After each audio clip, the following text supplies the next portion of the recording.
చేసినటువంటి వ్యక్తి బాబాసాహెబ్ అంబేద్కర్.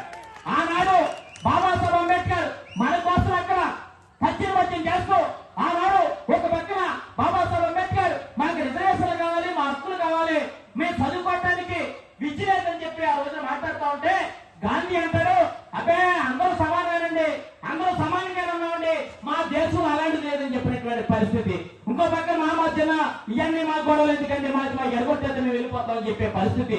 ఈ లోపనే వాడు పిఏ ఒక లెటర్ పెట్టుకొచ్చి ఇస్తాడు, అయ్యా నీ ఇంటి దగ్గర ఉన్నటువంటి నీ కొడుకు చచ్చిపోయాడని చెప్పినటువంటి సందర్భం ఆడుంది.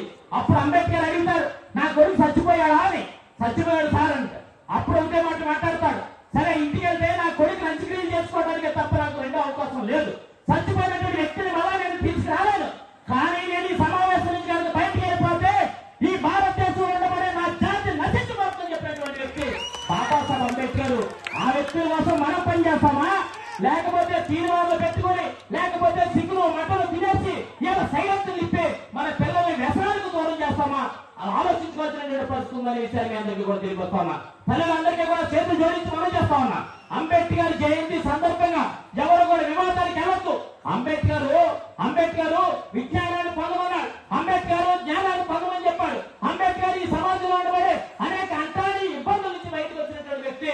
మన కోసం పనిచేస్తే అంబేద్కర్ ని అధ్యయనం చేసి అంబేద్కర్ లాంటి ప్రతి ఒక్కరు కూడా మనం కూడా తయారవ్వాలని ఆలోచన ఉండాలని విషయాన్ని మీ అందరికీ కూడా తెలియవచ్చు.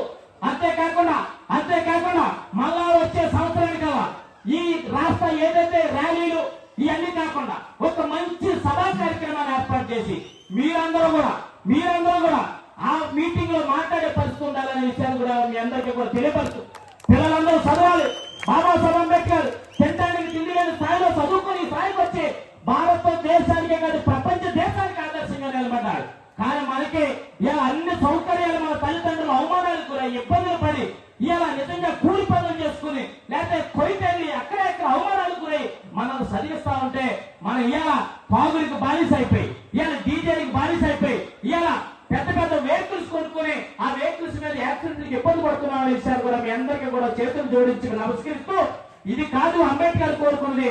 మీరందరూ కూడా మేధావులుగా విద్యావంతులుగా చదివి ఈ గ్రామం నుంచి 2-3 ఐఏఎస్లు, ఐపీఎస్లు, పోలీస్ డిపార్ట్మెంట్ వస్తే అది నిజమైనటువంటి పూలే అంబేద్కర్ భావచాలనే విషయాలు కూడా మీ అందరూ